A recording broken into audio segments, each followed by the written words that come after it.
I curate for one thing, and I vet very high in terms of what I curate for. And anybody I ever do suggest, I've put myself in their hands, or I've been to that place. Like I strongly suggest Mongolia. I've been to Mongolia. I don't know about, I don't know. Zimbabwe.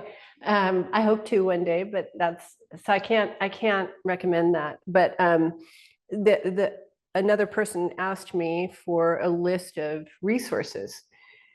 They said, I talk about these various things, and I know incredible teachers and healers and guides. And so I'm considering putting that together with one caveat, and that is that if you go to these people and you have a terrible time, it's on you. I curate for the non-dual mystical experience that sends you into a state of transcendence. And I do it in various ways. I'm a nonpartisan. So Elizabeth Gilbert said this great thing. She said, I don't remember what she was talking about, but she said, it's like tofu. It takes on the taste of whatever it touches. And that's what Eros is. Eros is really just a method. It's not a prescription. It's a method, set of principles for how to sense if something is true. And if you sense that it's true, how to enter it. Then once you enter, how to have good manners. If you enter somebody else's space, then enter with great honor, even if you don't intend to stay there forever. If you're a visitor, I was also in Paris one time, and there was a guy from Texas, and he was just, I wanted this, well done. And he was yelling at the waitress. And I just thought, oh, I'm so sad that I'm American right now. And so imagine that you're making your people proud wherever you enter. I try to enter as many domains as I possibly can, according to my particular constitution. And I try to be a good guest. And then when it's time to leave, you need a set of principles for how to exit as well, how to exit with grace, how to know when it's time to exit, whether or not you want to exit, how to not feel like you were stuck there, a whole series of things that you need a certain level of integrity and backbone in order to be able to do. So that's for me what Eros is, but you don't have to do Eros if you don't want, although I mean, you're on an Eros call, but I don't know, you don't have to do it.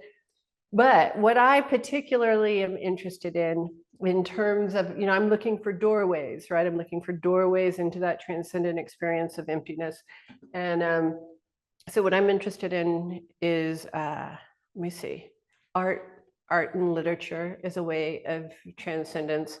I'm interested in all things kind of earth-oriented, and like I think everybody knows I'm obsessed with the mycelium network. Those conceptual ways of seeing things that shift us. I'm interested in religion, yes, actual religion, and I'm interested in spirituality.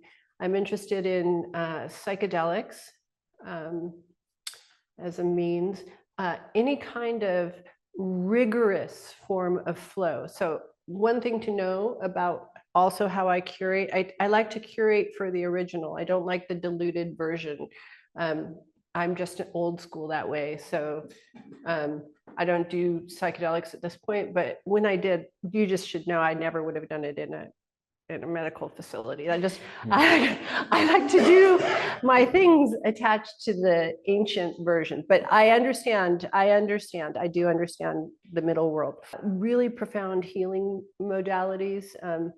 I've worked with some incredible healers, anything around non-dual activism. So, and what I mean by that is, it's not activism to me if it's partisan. It just isn't. It isn't. And specifically, what I'm interested in is anything. The end of the sutras is, this is how you bring heaven to earth.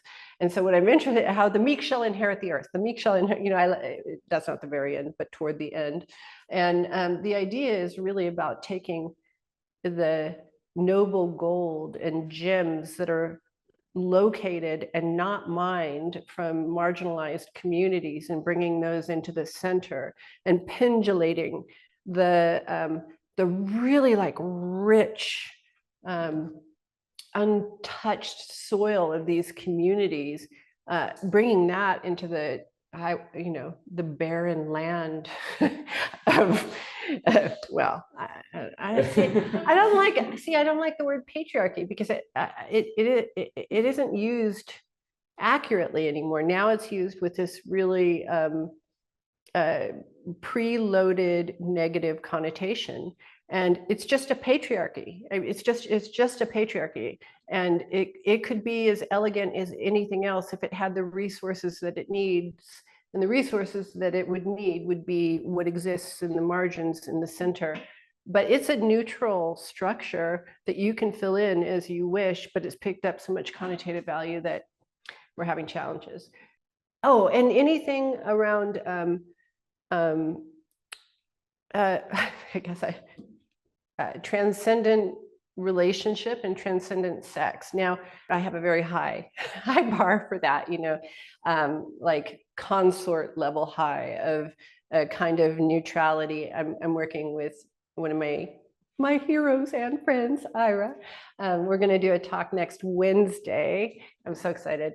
So we're editing, and we just edited the preface for the relationship sutras, and I wrote, the idea is to really be able to treat everyone as the one, because when you can do that, then you fall in love with the world. And so how do you redistribute love?